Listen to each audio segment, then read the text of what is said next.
and the people who love them.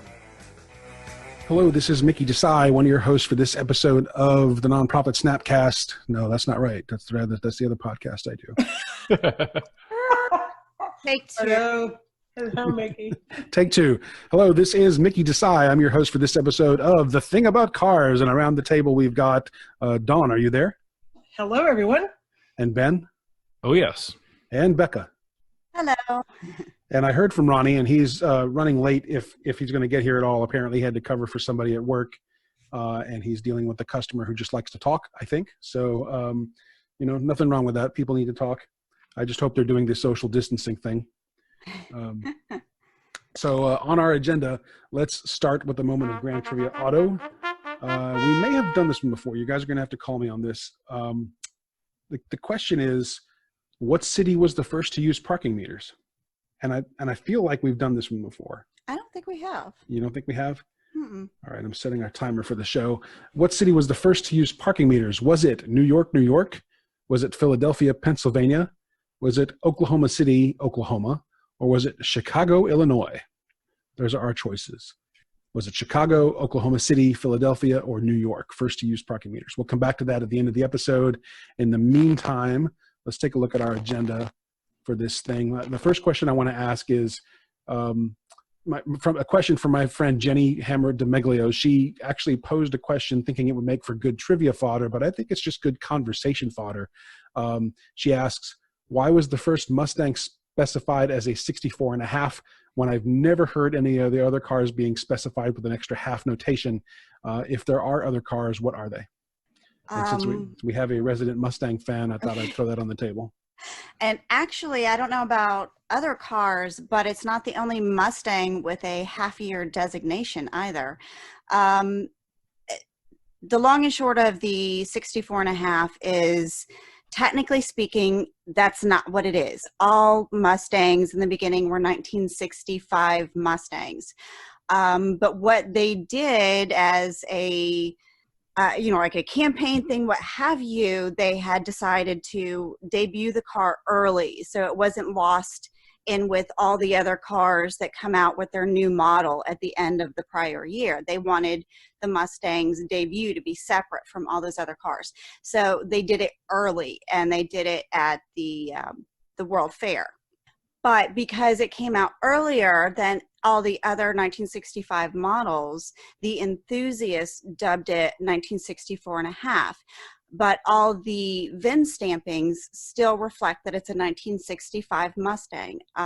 If you encounter one that hasn't been changed from what it was originally, the difference would be fine touches. Since they were released early, they didn't get things like certain beveling or trim in certain areas. They were, I guess, kind of like a rush job. So they don't have the finer tunings that all of the other 65s have. But technically, it's something that that the enthusiasts dubbed it. Okay, so it's a colloquial designation, not an official one. Exactly, but then you'll have other things like the what they call the 7-Up Mustang, which was 91, I believe, but they'll call it a 91.5, and they're all green Fox chassis with a white interior and a white convertible top. But there's other ones with the half-a-year designation, and it just means they came out at a different time than is considered standard. Yep. And, mid-year introductions are, not really all that unusual, but they rarely get designated like that. A lot of times you have something that may come out early, or you may think of it as the year before but late. Those things happen all the time. And one really interesting example was the Corvette in 1984. There was no 1983 Corvette, some of y'all may recall, but the 84 came out so early that if they wanted to, they could have called it an 83.5, but they didn't. But then when you go to technicalities, you look and say, what is the VIN showing?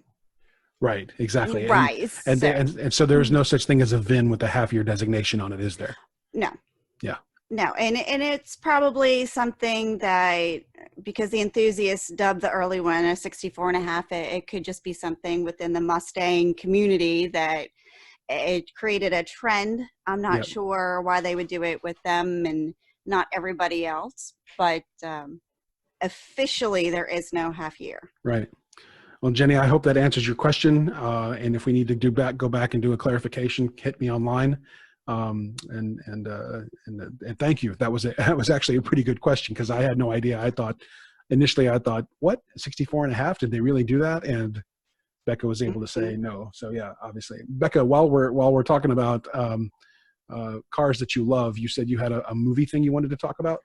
I did. I stumbled across something purely by accident. If anybody has IMDb, you can put in there now your watch list. You can save things that you like and follow them and whatnot. And I had gotten a pop-up about this one actress that appears in a lot of stuff that I like, that she was on this top list, and, click, click, click. And I discovered there's a movie about Delorean. And it's actually really recent. This movie came out in 2019, and it's called Framing John DeLorean. And it's about his beginnings and his rise through GM and him creating DeLorean, and then the inevitable collapse of all that. And it's got Alec Baldwin, and the actress that I like is Morena Baccarin. Oh, yeah. As you know, she was in Firefly, which I love. Oh, love Firefly. Love it. That could be a whole other podcast. Anyways. Yeah, good. And Serenity that followed. Oh, there's so much more too. Okay, I'm not going to focus on Firefly, I promise. But any of you that do know me well know that my Jeep actually has a Firefly theme. Yes, you've been outfitting that slowly over time to turn it into a Firefly themed, like, cosplay for your car. Yes, my little theme. But so I haven't seen it, but I'm super interested. So I just found this the other day. I need to go seek this out so I can watch this movie. Yeah. I'm sorry.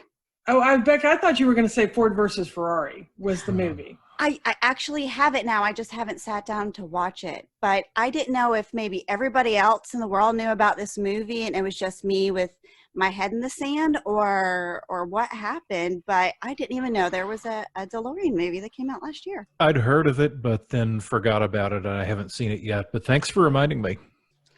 Definitely. Well, maybe at some point we need to have a socially responsible movie night or something. Actually, Netflix has where you can watch along and put things in the chat with other people. Oh, no Really? kidding. Yeah, you can have a movie night on Netflix Virtual. socially appropriately. Oh my God, but I want out of the house. So everybody has to be a Netflix subscriber in order to participate, though, right? Yeah. Still, that's a pretty good feature. I think that's pretty cool. Or you can just share your password with somebody. Well, And Becca, text them. right. That would be just illegal. But for On the the sake phone. of a movie night. Yes.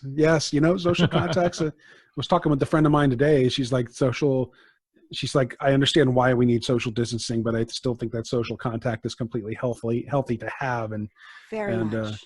and she was actually proposing, she's like, well, why don't we actually, instead of doing the social distancing thing, maybe it's better to have little pods of friends, and the pods of friends treat each other like family, and they have their interactions that may not always require 6 feet. But I'm like, this. I knew you were going to go there. But she's, it's not a bad idea, really. It's the whole, expanding the size of your family and having interaction, because Having a group, yeah. right, you got to have the group. You got to run with your pack. And in her case, it's the kids that she's worried about. She's got a 5-year-old or a 6-year-old child, and she's like, this is prime time social development time for her, and she's not getting any of it because there's even some doubt as to whether or not school will come back in the fall. So, definitely, it's been really hard on my kids, and it's been really hard on their friends, and I talk to their friends' parents, and it's just, we really want them to be able to hang out, but everybody's so worried. Right, exactly. Well, let's move on. I've noticed that more of my friends are willing to get in the car and come outside the perimeter for what I'm calling physically spaced social interaction. Yeah. And so because they're not sitting in traffic all the time, they're actually, I'm going to come out to the country here and have a meal across the porch with you. Yep. There you go.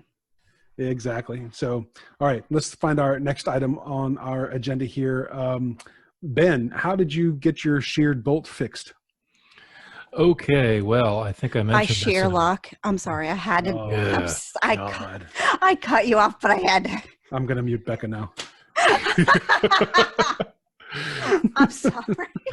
Sheared bolt. I'm sorry, Ben. Go ahead. Right. I think this may have been mentioned in a previous episode. Work continues with the Lotus, and I've been messing around with the cylinder head.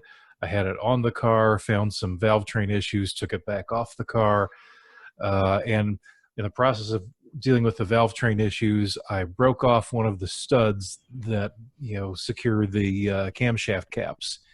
It was a case of just getting a little careless with some torque, kind of not really paying attention to what I was doing. So, my own fault. Although that said, a lot of them look like they're pretty old. Some of these may be 50 years old. And it could have a flaw anyways.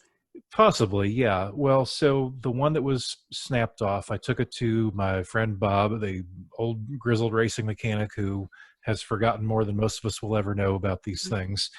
And he said, yes, you did the right thing. He says, I've got something I can try. If that doesn't work, then I can put it on the drill press and do more extreme things. So what he did, and the stud was broken off about a 1/4 inch below the surface. So not easy to deal with at all. And I've always had lousy luck with, any kind of reverse thread extractor. All I ever do is break them off, which then leaves you with a piece of metal that's harder than the bolt in the core of the bolt where you want to drill. Anyway, so what Bob did was he took a strip of metal that had a hole punched in one end. He laid that hole over the hole in the head.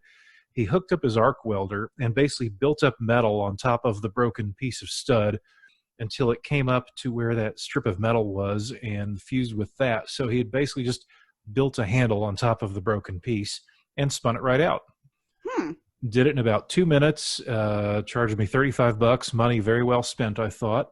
Right. So I'm very pleased, and he gave me some additional pointers about not breaking other ones. And just to be on the safe side, I pulled out all the other ones on that particular cam. And that was a good thing because I found some of them, in fact, showed a little bit of stretching. Oh. So, yeah, when you can see a stretch in the thread, when you can see where the threads start getting farther apart, and one of them, I could actually run my fingers along and feel where the middle was starting to draw in. So a lot of the rest, news.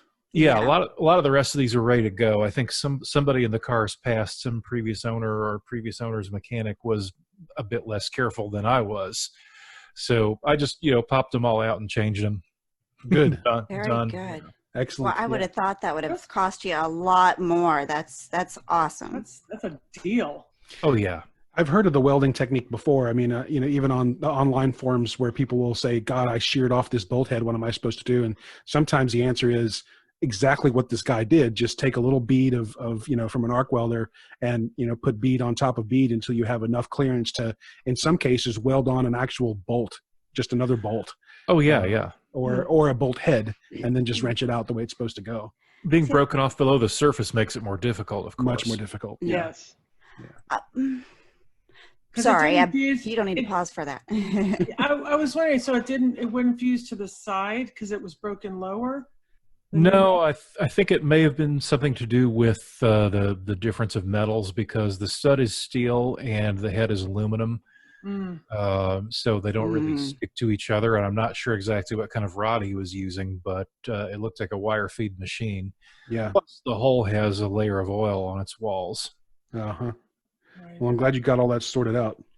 Yeah, me too. And for $35 to get to get a clean head back, that's nice. That's very good. Yeah, so while I was there, I also dropped off some wheel spacers with him. I have these wheels. They're really, really rare British-made wheels. Of course, this is a car that uses a knock-on wheel, one big giant nut in the middle instead of 4 or 5 lug nuts. Right. And these wheels have a ring that goes between the knockoff nut and the alloy wheel that bears some of the load and spreads it out so you don't crack the wheel. And the guy that was some of my question there. Yeah, well, the guy I bought these wheels from packed them very poorly when he shipped them to me, and a couple of these rings fell out in shipping somewhere. And the manufacturer of the wheel says, no, I can't help you. We haven't made these since about 1980. So Bob's going to spin me up some on his lathe and, see if they'll work. Well, how cool is that? Yeah. Very Very cool. handy. I want a lathe. They are cool tools. His is huge. Yeah. Can't imagine that they're affordable. Yeah. Yeah. Yeah, a good one will set you back quite a bit, and then you need the skills to do stuff. And if you don't know what you're doing, they can be quite dangerous. Yes. Yeah. Well, and like I was thinking, that's one of the things I can't do and I would love to learn to do is welding. Yeah. Oh, yeah. But people don't let me play with fire a lot. So Gosh, Becca, it's like you might have a track record of, pyromania or something. Yeah. I have no idea what you're talking about, but fire sure is pretty. I've got very amateur welding skills. I had a boss years ago who needed a winch mounted on a trailer, and he pointed me to a pile of scrap metal and the trailer and the winch and a wire feed welder, and he said, "Have at it." I said, "Well, my dad let me hold an acetylene torch a couple times when I was about 13. He said, "Yeah, you'll be all right." I managed to get it done, and it worked, and it never broke while I worked for him. So I've got amateurish skills at it, no formal training, but I've been thinking maybe I should just go buy myself a cheap wire feed machine and some scrap metal and just play. I would love That's to a find good somebody who idea. could sponsor us. Like if we can even, say, hey, we're on the podcast. Can you teach each of us to weld? There's got to be an entity out there that actually does the education that'll do that for us. Oh, sure. I would think Chattahoochee Yeah. Tech. Yeah, let's make some phone calls. Becca, can we put that on our to call list? Okay. All right. Not that you're the keeper of the list all of a sudden, but it helps me remember if you remember. Oh, Yeah. good. I could have. Oh, I totally missed pointing out that you're asking the chick to do that. Well, we have Dawn now too. So. I don't know anybody in the welding space, but yeah. No. Well, All right. Max does it, and I've asked him, and he's always like, "Sure, I'll show you," and then never does. Right.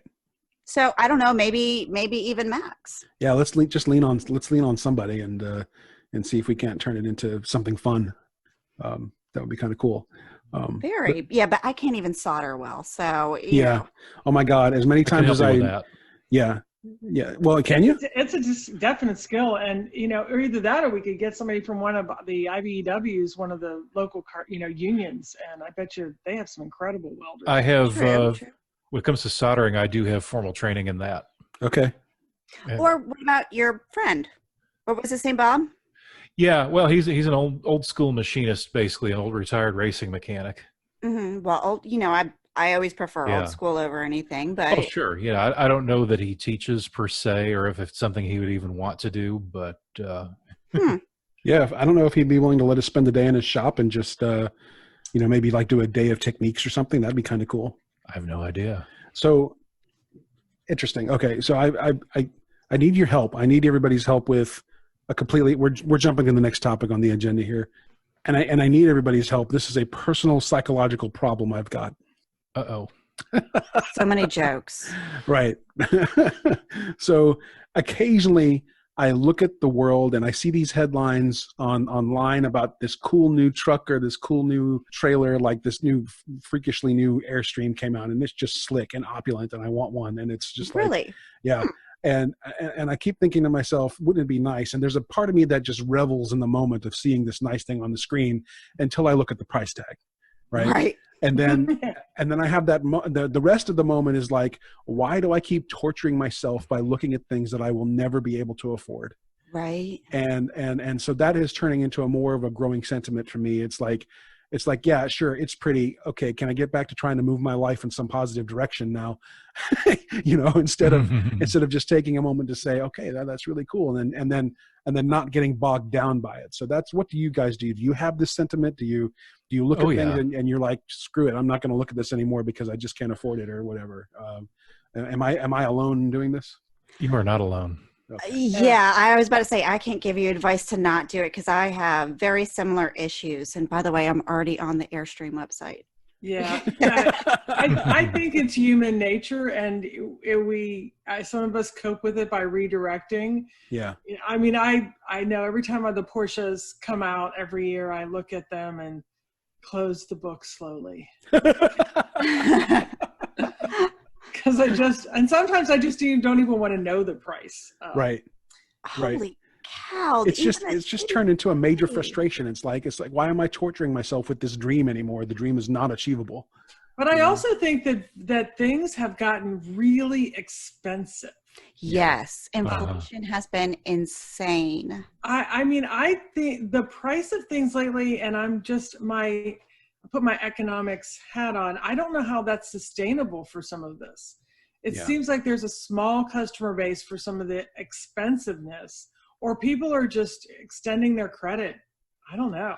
Well, yes, people are drowning. Yes. Not that I want to veer us into a political conversation, but I do think that the gap between the haves and the have-nots is getting bigger every day. Yes, Absolutely. Completely agreed. That crossed my mind a minute ago. Yes. But the also thing is, when it comes to cars, they're art to me. So I guess I don't feel as have-naughty when I look at a beautiful car and think, oh, it's just such a gorgeous piece of machinery, and it's like looking at art. So yeah, there is that, just for the arts appreciation. But gosh, and maybe that's my own personal frustration, is just sitting here thinking, gosh, would it be nice to make at least one dream come true? And right. I get kind of bogged down on that from time to time. Now, in my life, what we do is, like I said, we redirect some things. So we have cats, and our cats are named, the current three that we have, Bentley, Ferrari, and Lamborghini. And so I do, when people say, hey, what's that? I'm like, oh, that's Bentley, and that's Lamborghini. And we used to have a Porsche and a Mercedes. And then I fostered some kittens and their mama, and we called her Phantom, as in Rolls Royce. Yeah. And the babies were Aston Martin, Jaguar, and Maserati. Oh my goodness. So, finding ways to like appreciate things and say, oh yeah, I have a Bentley. Right. That's too funny. Although, be careful with the names. When I was very young, one of my best friends, her name was Mercedes, is Mercedes. Anyways, eventually she's okay. Really, she did get hit by a car, and I don't know if she was kidding or not when she told me it was a Mercedes that hit her. Oh boy. I know the family came into quite a bit of money, and that's why they disappeared and all that from the accident. But yeah, be careful naming them by anything that can hit them. Well, luckily they are only indoor, and they are very much pampered and have their designated garages, so we're all good. Well, good. I hear you, Mickey. I think it's in the world also around us. Everything is advertisable and easily found out. Yeah. You can look at these incredible things anywhere, on the phone, on your devices. We're constantly confronted by it. Yeah, I'm just sick of the notion that the dream is not achievable, and maybe that's not fair. I mean, maybe that's an idealistic point of view that I've got that may be sort of naive in some ways, but I don't know. Maybe I've just had enough of trying to live vicariously through other people's success as well. So, no, I can understand it, because I mean, you end up in, I guess I'll call it a rut, a financial area that you really can't break out of. Yeah. And you end up with the sentiment that goes along the lines of, okay, what is the point anymore, right? Turn the page. Right. I don't need to look at the Airstream anymore. What comes next? Right. In the meantime, I have a friend over there with a $30,000 cancer bill. And anyway, now we are going to get into politics, but yeah. But in any case, all right. Sorry, I didn't mean to steer us down a totally serious path like that, but it has been on my mind. And if any listener has any comments on this phenomenon that I'm describing, I would love to hear from you and see who else might share the sentiment and how your thoughts on the whole matter. We'd love to hear from you. I think it's more common than I just think some people are better at either hiding it or coping with it. I don't know. Yeah, I guess that's true. Ben, you had put something up on the board. Renault, Mitsubishi is in trouble. Yeah, Renault, Mitsubishi, and Nissan are all a corporate group these days. And people may remember a news story from a couple months back about an executive who was smuggled out of Japan in an audio case to avoid going to trial. Yep. This was Carlos Ghosn, who is the CEO of this group. Mm-hmm. He did a lot of financial mismanagement and other things like that they want to take him to court for and possibly send him to prison. But the upshot of all this mismanagement is the group is in such trouble, and some of those brands we know are in trouble too. Like Mitsubishi hasn't made anything anybody wants to buy in ages. Possible exception of those little Evo sedans that give a Subaru WRX a run for the money. Nissan isn't doing well, at least in the U.S. market. They're just not making much appealing. I thought I had seen something new from Nissan. I didn't even know they were still around. Wow. Oh, yeah, they're still around. But, I can't even tell you where there's a Mitsubishi dealer, but they're still in our market somewhere, somehow. Yeah. Nissan is kind of on the rocks. I've driven a few in my rental car adventures recently, and I like the Maxima and the Altima, but the truck-based products, SUVs, not so much. And having seen how they plumb their cooling systems, I'm not sure I'd want to buy one all that soon. But the whole group is in trouble, and so there's thought that they may be killing Renault off altogether, which won't mean anything to us Americans because nothing under that brand has been sold here since the 80s. Right. But Nissan is kind of doing a little soul searching too about building things people want, and I hope Mitsubishi's doing the same, and that their total overall corporate group ownership is really doing the soul searching. Yeah, we talked about this briefly on a past episode when Ray Shefska was with us, but we mentioned that a bunch of American Nissan car dealer execs went to Japan to confront Nissan. Right, yes. And Ray said this is not the first time that sort of thing has happened, but it sounds a lot more serious now than it ever has before for Nissan in particular. It's like, they're not innovating. They're not being responsive to, who knows even if they're doing any market research at this point, but it doesn't sound like they're showing up in ways that their audience wants them to show up. Yeah. Right. We just it would be a loss for France for Renault, though. Oh, yeah. Oh, a huge loss for France if Renault went out of business. That would be very bad.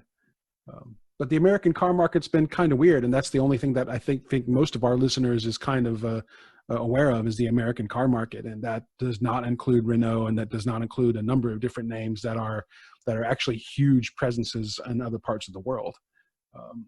There's a lot that's missing from this market that we don't get to see because of the stranglehold that our current car companies have on the market. Is Peugeot still around? Yes. Peugeot's That's a kind of cool looking car. Yeah. Oh, yeah. In doing a quick web search here, I just came across, I'm not clicking on it. It's a YouTube video link, but it's from Scotty Kilmer. I'm sure everybody knows who that is on here, right? Mm-hmm. No. I know that name. And the title is "Why New Nissan Cars Are So Bad, What Went Wrong?" So I might have to watch that after we're done and see what Scotty has to say about Nissan cars. Right. Well, we've got our 10-minute warning, now an 8-minute warning. Shall we do the trivia thing? Why not? Let's do it. Are there any other quick things we wanted to touch on? Or? Oh, no, there's a couple other things on the thing, but they may take more than 8 minutes to get into. I don't know, Ben, can we talk about Hertz filing for bankruptcy in 5 minutes or less? Probably, yeah, because there's not a whole lot more to this story, but they are filing for bankruptcy, and this is just like with the Nissan story, many years of mismanagement, and they were even in some sort of partnership with Ford for some of those years, but they just did so many things wrong that now they're on the ropes. Right. Of course, if they do go under, this could mean a massive flood of cars on the used car market. Yeah. That could produce interesting things. Exactly. Yeah, it hurts. It hurts. And didn't I'm trying to think of the Cox Enterprise, like Mannheim. Didn't they lay off like a lot of people?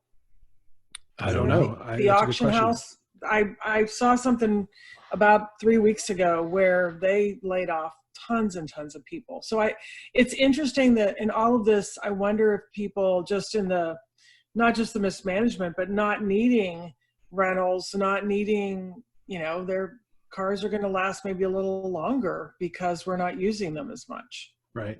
Maybe.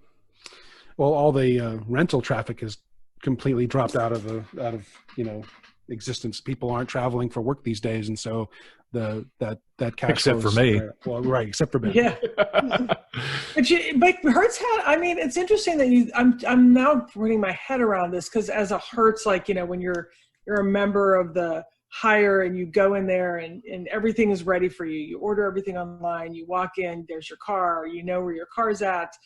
It's so easy. And I'm thinking now, what did they do wrong? Right. I think it was a lot of just decision making, you know, fiscal management, and, you know, some of their ad campaigns came back to haunt them. You know, the OJ thing, for instance. Oh, yeah. Yeah, I mean, even though I don't think he was doing their ads at the time he got in trouble, but I think the guilt by association probably turned a few people away.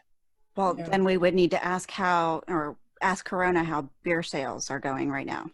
Through the roof, because my husband is a Corona beer rep. Really? Actually, yes. Chris works for a distributor I will not name, and he sells Corona, Modelo, Especial, and all of those. And let me tell you, for the state of Georgia, alcohol sales are up 12%. In tax-wise, they were up 25% last month, and Corona's doing big guns. Matter of fact, they're in short supply. I'm in the wrong business. So people like my friend went out and bought a 6-pack of Corona, took a picture, posted it on Facebook, and said, "Hey, everybody, I've got Corona." Right, of course. So that could be all right. How much time do we have now? We're at 5 minutes. Okay. All right. So the grand trivia auto question was, what city was the first to use parking meters? Was it New York, New York, Philadelphia, Pennsylvania, Oklahoma City, Oklahoma, or Chicago, Illinois? Beka, what do you think? My knee jerk is to say New York, but I'm kind of leaning towards Chicago. Okay. Why? I don't know.